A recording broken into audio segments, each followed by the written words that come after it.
Okay, go ahead.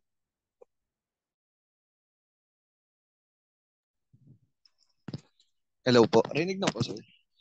Yes, clearly. Okay, so good afternoon, everyone. My name is Diesel Shan, and I'm going to report the two types of data.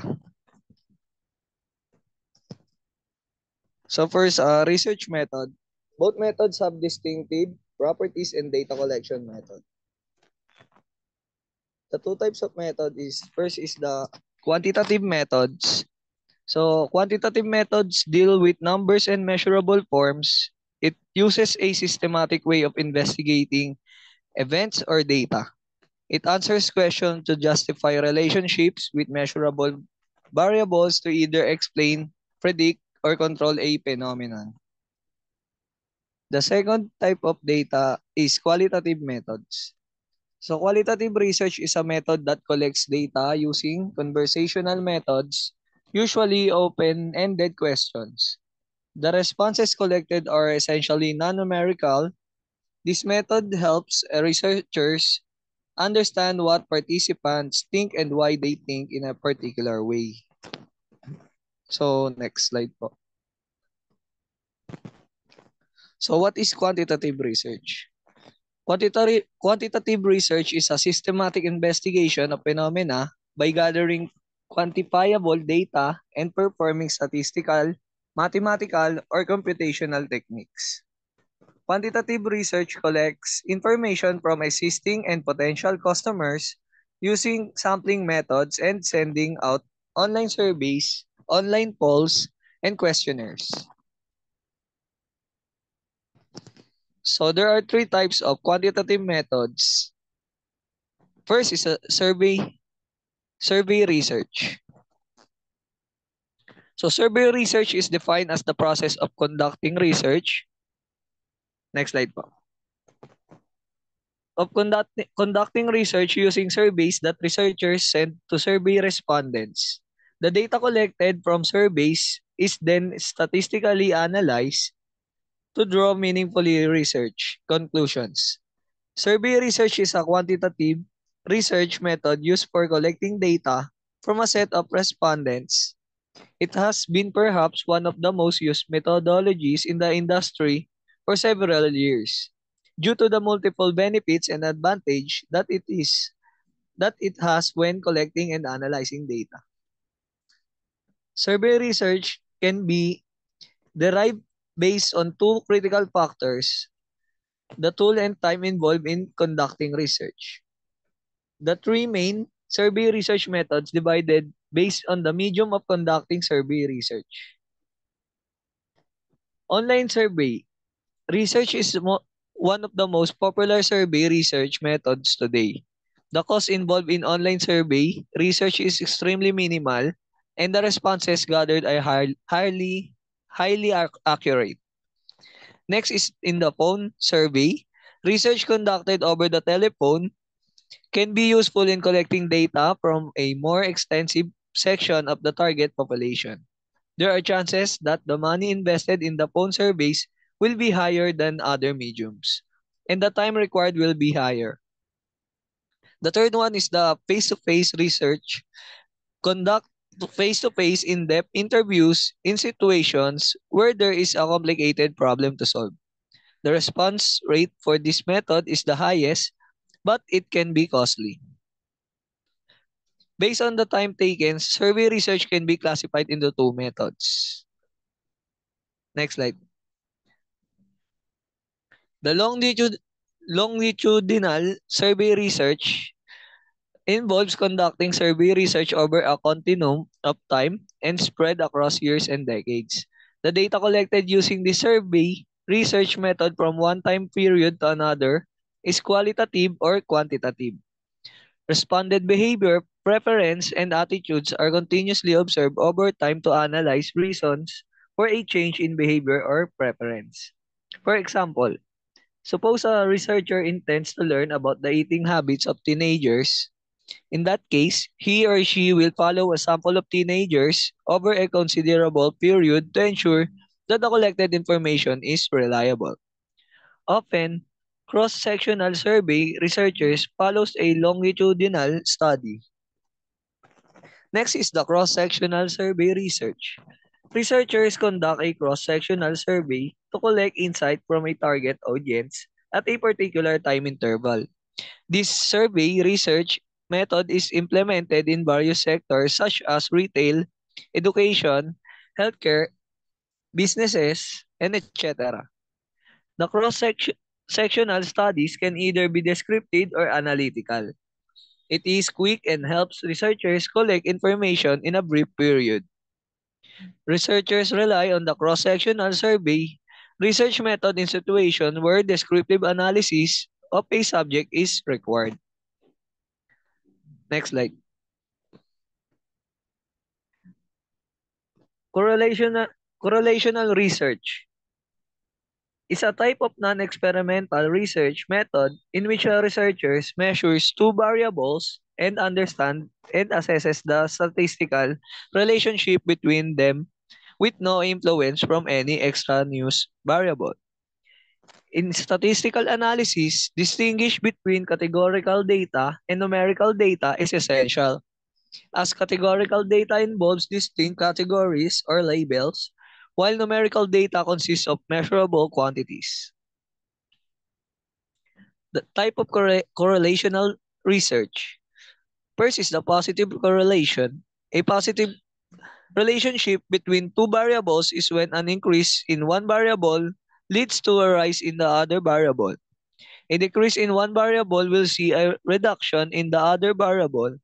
For example, the amount of money a person has might positively correlate with the number of cars the person owns.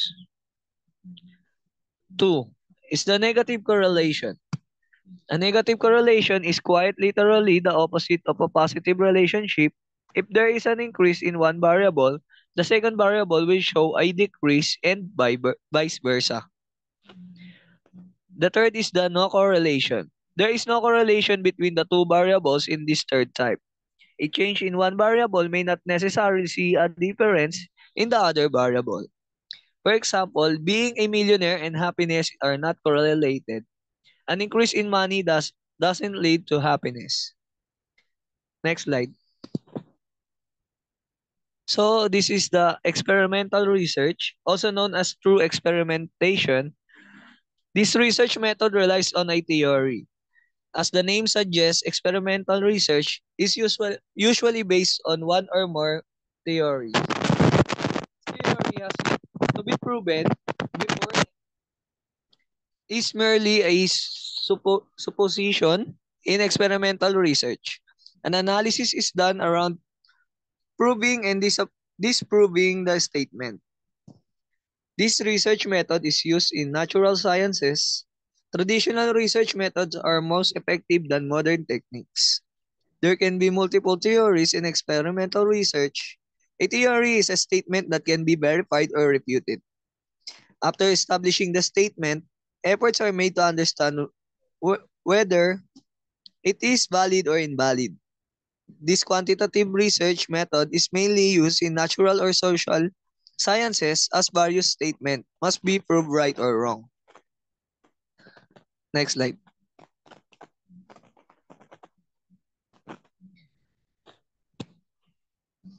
Traditional research methods are more effective than modern techniques. Systematic teaching schedules help children who struggle to cope with the course. It is a boon to have responsible nursing staff of ailing parents.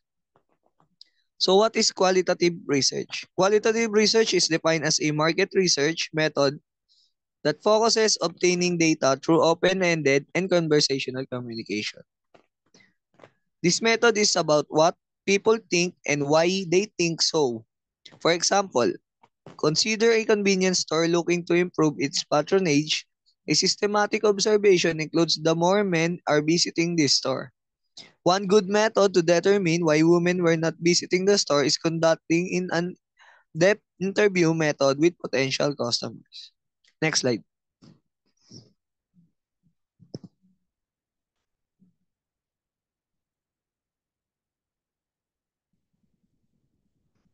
So next is the one-on-one interview.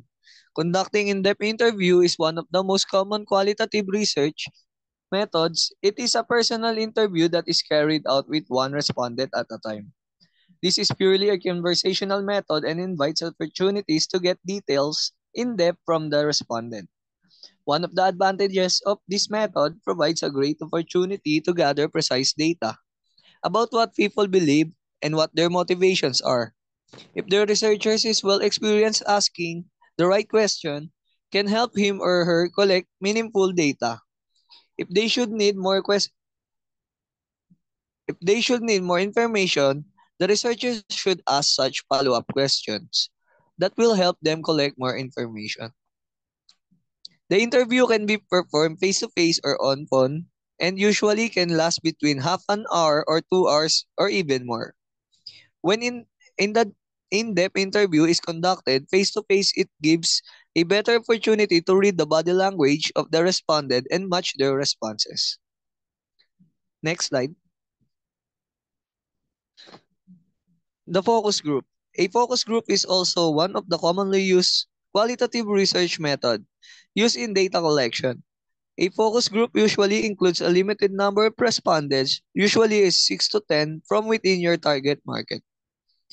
The main aim of the focus group is to find answers to the why, what, and how questions. One advantage of focus group is you don't necessarily need to interact with the group in person. Nowadays, focus groups can be sent an online survey on various devices and responses can be collected at the click of a button. The focus group are an expensive method as compared to the other online qualitative research method. Typically, they are used to explain complex processes. This method is very useful when it comes to the market research on new products and testing new concepts. Next slide. So third is the ethnographic research. It is the most in-depth observational research method that studies people in their naturally occurring environment. This method requires the researchers to adapt the target audience environments, which could be anywhere from an organization to a city or any remote location. Here, geographical constraints can be an issue while collecting data. This research design aims to understand the cultures, challenges, motivations, and settings that occur. Instead of relying on interviews and discussion, you experience the natural settings firsthand. This type of research method can last from a few days to a few years, as it involves in-depth observation and collecting data on those grounds. It's a challenging and time-consuming method and solely depend on the expertise of the researchers to be able to analyze, observe, and infer the data. Next slide. The fourth one is the case study. This method has evolved over the past few years and developed into a valuable research method. As the name suggests, it is used for explaining an organization or an entity. This type of research method is used within a number of areas like education, social sciences, and similar.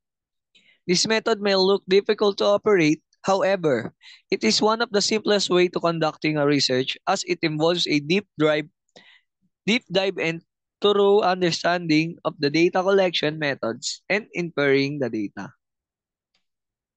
Next slide.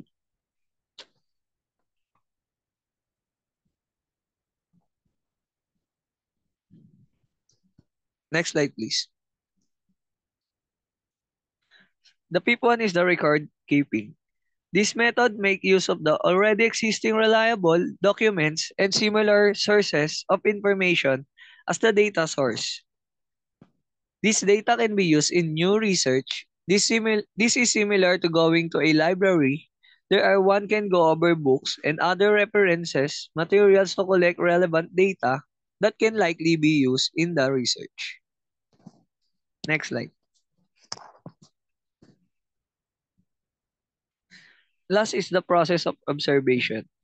Qualitative observation is a process of research that uses subjective methodologies to gather systematic information or data. Since The focus on qualitative observation is the research process of using subjective methodologies to gather information or data.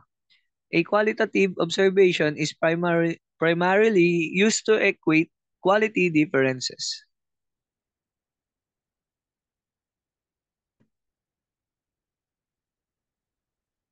And this is the qualitative versus quantitative research. The qualitative research focuses on exploring ideas or formulating hypotheses or theories. In the quantitative research, focus on testing hypotheses or theories. In qualitative research, analysis is summarizing, categorizing, and interpreting. While in the quantitative research, analysis, math, and statistical analysis. In qualitative research, expressed in words, while the quantitative research expressed in numbers, graph, tables, fewer words. In the qualitative research, the sample is few respondents, while the quantitative research is many respondents. In qualitative research, questions are open-ended, while the quantitative research, close-ended or multiple choice. The qualitative research characterized by understanding context, complexity, and subjectivity, while the quantitative research characterized by testing, measurement, objectivity, and replicability. So that is all about my report about qualitative and quantitative data. Do you have partner or just only one of you are assigned for the therapy? Yes, sir. You're the only one for chapter Yes, 8? sir. Yes po. Okay. So to add no additional course input no. As our presenter mentioned that collecting and analyzing data in research is a crucial phase that requires a well thought out strategy and methodology. The process no involves or the process involves a series of steps starting with the selection of appropriate data collection methods and culminating in the comprehensive analysis of the gathered informations. So, the nature of data in research, no? Certainly, the nature of data in research extend beyond its classification into qualitative and quantitative data types. This depth involves a considerations of the data characteristics, no? Such as its structures, scale of measurement, and levels of analysis. Regarding structure, no, data can be structured or unstructured. Structured data in a sense that it is organized and follows a predefined format, often found in database or databases, spreadsheets, or quantitative research where each piece of data is categorized into specific fields or variables. On the other hand, unstructured data lacks a predefined structure and often included text, images, videos, or qualitative information that doesn't fit neatly into categorized fields. So, the scale of measurement refers to the level at which data is measured, and it can be categorical, ordinal, interval, or ratio. So categorical data represent distinct categories without any inherent order, like types of cars or colors. Original data exhibit categories with a specific order or rank, such as educational level, like bachelor's degree, master's degree, doctorate degree. Interval and ratio data involve numerical values. However, ratio data possesses a true 0 point, while interval data does not. Okay, such as temperature measured in Celsius or Fahrenheit. Moreover, data can be analyzed at different levels, including individual, group, or aggregate levels. So individual level analysis focuses on specific data points or cases, whereas group level analysis involves aggregating data or aggregating data points. to study trends, patterns, or relationship among groups of data. So aggregate level analysis often deals with summarized data, combining and analyzing data from multiple sources or studies to draw broader conclusion. So understanding these additional characteristics of data in research, its structures, scale of measurement, and levels of analysis provide researchers with a deeper comprehension of an intricacies involved. In the data collection and analysis processes, it further influences the choice of appropriate analysis techniques, ensuring the data's relevance and meaningful interpretation in the context of the research objective. So I think that's it for this topic.